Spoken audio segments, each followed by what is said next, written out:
Hello friends, welcome to Sasi Samayal. வணக்கம் வணக்கம் சமைக்கலாம் சுவைக்க ருசிக்கலாம். இந்த வீடியோல இட்லி பொடி எப்படி செய்யறதுன்னு தாங்க பார்க்க போறோம். சாம்பார் சட்னி இல்லாத சமயத்திலயும் காலியாயிட்ட சமயத்திலயும் பத்தாம போயிட்ட சமயத்திலயும் நம்ம யூஸ் பண்றது இந்த இட்லி பொடி. இது ரொம்ப நாள் ஆனாலும் கெட்டு போகாம இருக்கிற மாதிரி எப்படி செய்யறதுன்றதையும் அதே சமயம் இது ரொம்ப டேஸ்டா இருக்க கூட நெய் நல்லெண்ணெய் விட்டு சேர்த்து செய்யும்போது ரொம்ப டேஸ்டாவும் ரொம்ப வலுவானதாகவும் இருக்குங்க. இது எப்படி செய்யறதுன்னு இந்த வீடியோல தெளிவா பார்க்கலாம். வாங்க வீடியோக்குள்ள போலாம். அதுக்கு முன்னாடி சசி சமையல் தெரிவிக்க சப்ஸ்கிரைப் பண்ணாதவங்க உடனே சப்ஸ்கிரைப் பண்ணிடுங்க. மறக்காம பெல் பட்டன் அழுத்தி ஆல் ஓகே கொடுங்க. அப்பதான் நான் போடுற வீடியோ உடனுக்குடன் உங்ககிட்ட வந்து சேரும். லைக் பண்ணுங்க, ஷேர் பண்ணுங்க, கமெண்ட் பண்ணுங்க.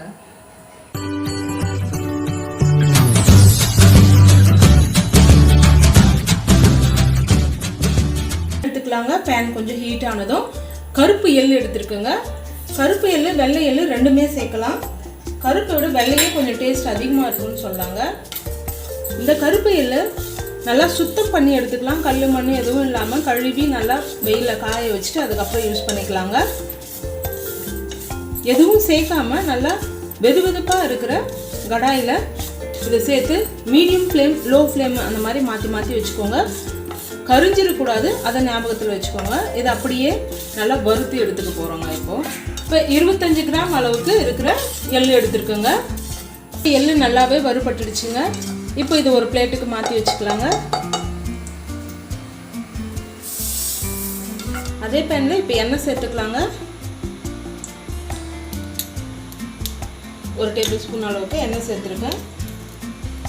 இப்போ எண்ணெய் காஞ்சதும் கடலைப்பருப்பு எடுத்து வச்சுருக்கேங்க. 100 கிராம் அளவுக்கு எடுத்துருக்கேன்.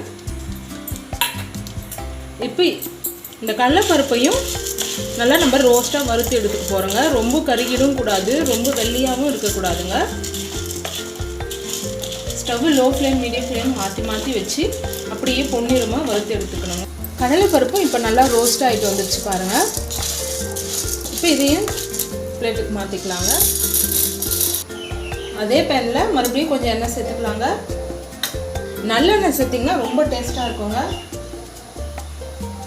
இப்போ உளுத்தம்பருப்பு இதுவும் 100 கிராம் எடுத்துக்கோங்க. இப்போ இதுவும் சுத்தம் பண்ணி எடுத்துக்கணுங்க முதல்லையே. இப்போ இந்த உளுத்தம்பருப்பையும் நல்லா ரோஸ்ட்டாக வர அளவுக்கு வறுத்து எடுத்துக்கலாங்க.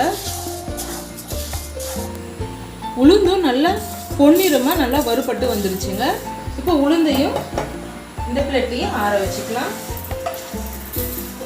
அதே பேனில் மறுபடியும் கொஞ்சமாக எண்ணெய் சேர்த்துக்கலாங்க.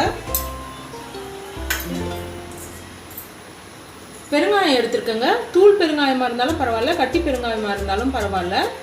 1 ஸ்பூன் அளவுக்கு எடுத்துக்கிறேன். இப்போ இந்த எண்ணெயிலேயே இதையும் நல்லா பொன்னிறமாக வறுத்து எடுத்துக்கலாங்க. லைட்டாக வறுத்தா போதும், ரொம்ப நேரம் வறுக்கணும்னு அவசியம் இல்லைங்க. இப்படி போட்டோடனே உங்களுக்கு கொஞ்சமாக பொரிஞ்சு வரும். அவ்வளோதாங்க, நல்லா பொரிஞ்சு வந்துருச்சு. இப்போ இது பிளேட்டில் மாற்றிக்கலாம். இதில் கொஞ்சமாக எண்ணெய் இருக்குங்க, நம்ம பெருங்காயம் வறுத்த எண்ணெய் அந்த எண்ணெயிலேயே சேர்த்துக்கலாம். காஞ்சி மிளகாய் சேர்த்துக்கிறாங்க. ஒரு 50 கிராம் அளவுக்கு சேர்த்தா போதுங்க. இது ரொம்ப காரம் ரொம்ப அதிகமான மிளகான்றதுனால நான் ஒரு 25 கிராம் அளவுக்கு தான் சேர்த்துருக்கேன். நீங்கள் எடுக்கிற மிளகாய் காரம் அதிகமாக இருந்தால் 25 கிராமே போதுங்க. இல்லை காரம் இல்லை அப்படின்னு நினச்சிங்கன்னா ஒரு 50 கிராம் அளவுக்கு சேர்த்துக்கோங்க. இப்போ லோ ஃப்ளேமில் வச்சுட்டு நல்லா அப்படியே வறுத்து விடுங்க. ஹை ஃப்ளேம் வைக்காதீங்க, நல்லா நெடி அடிக்கும் மிளகாய், அப்புறம் உங்களுக்கு இரும்பல் வர ஆரம்பிச்சிடும். நல்லா கரிஞ்சி போகாமல் நல்லா பக்குவமாக வறுத்தாச்சுங்க காஞ்ச மிளகாய். இப்போ ஸ்டவ் ஆஃப் பண்ணிவிட்டு இது எல்லாத்தையும் நல்லா ஆற வச்சு கொண்டு வரலாங்க. ஆறினதுக்கப்புறம் எது ஃபஸ்ட்டு சேர்த்து அரைக்க போகிறோம், கடைசியாக எது சேர்க்கலாம் அப்படின்றத பார்க்கலாங்க.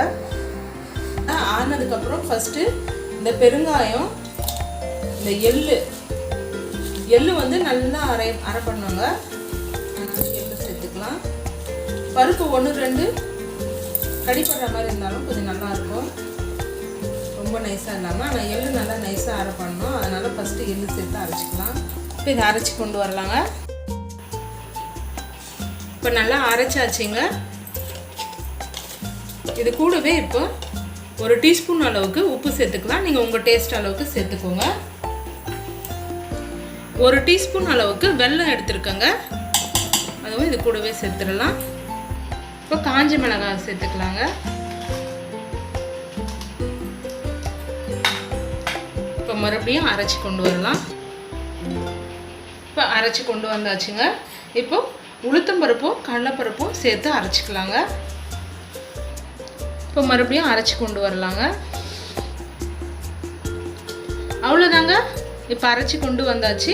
இப்போ 1-2 கொஞ்சம் அப்படி நரன்னு இருக்கிற மாதிரி அரைச்சிக்கோங்க. அப்போ தான் உங்களுக்கு நல்லாயிருக்கும் சாப்பிடும்போது. 1-2 பருப்பு கடிப்படும் போது இது இட்லி தோசை எல்லாத்துக்கும் சூப்பராக இருக்குங்க.